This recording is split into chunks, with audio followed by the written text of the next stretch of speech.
என்னுடைய ஷார்ட்ஸ் பார்த்துருந்தீங்கன்னா உங்களுக்கு புரியும். நான் வந்து தங்கமயிலும் போத்தி சொர்ணமஹால்லையும் ஒன் டைம் டெபாசிட்டை பற்றி விசாரிக்க போயிருந்தேன். ஸோ அதனுடைய ஃபுல் வீடியோ வந்து கமெண்ட் பண்ணியிருந்தீங்க போட சொல்லி. ஸோ அதுக்காக தான் இந்த ஃபுல் வீடியோ நான் எடுத்துகிட்ருக்கேன். பார்த்தீங்கன்னா ஒன் டைம் டெபாசிட் வந்து போத்தி சொர்ணமஹால்லையும் அந்த ஸ்கீம் இருக்குது. சேம் டைம்ஸ் தங்கமயிலையும் அந்த ஸ்கீம் இருக்குது. சரிங்களா? அந்த ரெண்டுலேயும் என்னது பெஸ்ட்டு, நான் எதில் வந்து ஒன் டைம் டெபாசிட் பண்ணேன் அப்படிங்கிறத வச்சு தான் பேச போகிறோம். பார்த்தீங்கன்னா தங்கமயில், போத்தி சொர்ணமஹால் நான் ரெண்டையுமே ஸ்ப்ளிட் பண்ணி உங்களுக்கு காமிச்சிருக்கேன். ஒன் டைம் டெபாசிட் தான் ரெண்டு இதுலேயுமே அந்த ஸ்கீம் இருக்குது. சரிங்களா? அதனால் அது பிரச்சனை இல்லை. ஆனால் இங்கேயும் 12 மந்த்ஸ், இங்கேயும் 12 மந்த்ஸ். இந்த ஒன் டைம் டெபாசிட் யாருக்கு ஃபஸ்ட்டு யூஸ் ஆகும்னா, மாதம் மாதம் என்னால் கட்ட முடியாது. இப்போ வந்து சீட்டு போட்டிருப்பாங்க.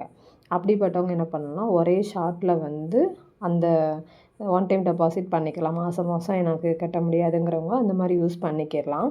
அப்படி மாதம் மாதம் கட்ட முடியாதவங்களுக்கு இந்த ஸ்கீம் ரொம்பவே யூஸ்ஃபுல்லாக இருக்கும். ஒன் டைம் டெபாசிட்னால ஃபஸ்ட்டு நம்ம கட்டுற அந்த டேட்டில் என்ன கோல்டு ரேட்டோ அதுவே நம்மளுக்கு வந்து அப்படியே ஆட் ஆயிரும். அந்த கோல்டு ரேட் என்னவோ, 1 கிராம் எவ்வளவோ, நம்ம எவ்வளோ அமௌண்ட் கட்டுறோமோ அன்றைக்கி அந்த கோல்டு ரேட் எவ்வளவோ அது அப்படியே ஆட் ஆயிரும். சரிங்களா?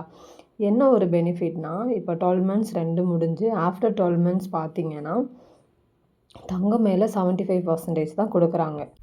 75% தான் கொடுக்குறாங்க. ஃபார் எக்ஸாம்பிள், இப்போ வந்து செய்கூலி சேதாரம் வந்து 10,000 அவங்க சைடு 7,500 தான் கம்மி பண்ணுவாங்க. 2,500 நம்ம கட்டுற மாதிரி தான் இருக்கும். சரிங்களா?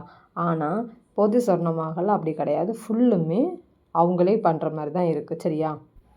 போத்தி சொர்ணமஹாலில் பார்த்தீங்கன்னா அந்த 100%ம் அவங்க போத்தி சொர்ணமஹாலில் பார்த்தீங்கன்னா 100%ம் அவங்களே ரெஸ்பான்சிபிலிட்டி எடுத்துக்கிறாங்க. நம்மளே வந்து நம்ம மட்டும் ஜிஎஸ்டி 3% தங்கமயிலாக இருக்கட்டும், போத்தி சொர்ணமஹாலாக இருக்கட்டும், பீமாவாக இருக்கட்டும், எல்லா இதுலேயும் ஈக்குவல் தான். ஆனால் நம்மளுக்கு என்ன பெனிஃபிட்னா, இப்போ நம்ம வந்து கோல்டு வாங்குகிறோம். இன்றைக்கி வந்து ஃபார் எக்ஸாம்பிள் வந்து 15,000 இருக்குதுன்னு வச்சுக்கோங்களேன். 15,000 ஒரு 2 கிராம் வாங்குகிறோன்னா 30,000. ஸோ அன்றைக்கி ரேட்டில் நம்ம வந்து 30,000 கொடுக்கும்போது அந்த 2 கிராம் வந்து நம்மளுக்கு வந்து ஃபிக்ஸ் ஆயிரும். அது தங்கமயிலாக இருக்கட்டும், போத்தி சொர்ணமஹாலாக இருக்கட்டும். நம்ம 3% ஜிஎஸ்டி கொடுத்து எதுனாலும் வாங்கிக்கலாம் சொர்ணமஹால். ஆனால் தங்கமயில் அப்படி கிடையாது. அதுக்கு எவ்வளோ செய்கூலியோ 25% நம்ம கட்டணும், ப்ளஸ் ஜிஎஸ்டி கட்டணும். அதே போல் தங்கமயிலாக இருக்கட்டும், போத்தி சொர்ணமஹாலாக இருக்கட்டும், ஸ்டோன் வெயிட் வந்து செப்பரேட். நம்ம ஒரு ஜிமிக்கி கம்மல் வாங்குகிறோம், அதில் வந்து ரெட் கலரில் ஸ்டோன் இருக்கும். அப்போ அந்த ஸ்டோனுக்கு தனியாக நம்ம செப்பரேட்டாக பே பண்ண மாதிரி இருக்கும். தங்கமயிலாக இருக்கட்டும், போத்தி சொர்ணமஹாலில் இருக்கட்டும். சரிங்களா? அதுக்கப்புறம் பார்த்திங்கன்னா தங்கமயிலில் வந்து எல்லோ கோல்டு ஃபார் எக்ஸாம்பிள் வந்து இப்போ ஆன்டிக்லாம் இன்க்ளூடிங் ஆகாது. ஆனால் போத்தி சொர்ணமஹாலில் எல்லாமே ஆன்டிக்காக இருக்கட்டும், எல்லோ கோல்டாக இருக்கட்டும், எல்லாமே இன்க்ளூடிங் ஆகும். ஸோ நான் இப்போ வந்து தங்கமயில், போத்திஸ் ரெண்டுமே டேரெக்டாக போய் ரெண்டு ஸ்டோரையும் விசிட் பண்ணி கலெக்ஷன் பார்த்ததில்ல. கம்பேர் பண்ணதில் தங்கமயிலா, போத்தி சொர்ணமஹாலான்னு பார்த்தா நான் போத்தி சொர்ணமஹால் தான். ஸோ நான் Pothys Swarnamahal one time deposit போட்டாச்சு. Thank you all. பாய்.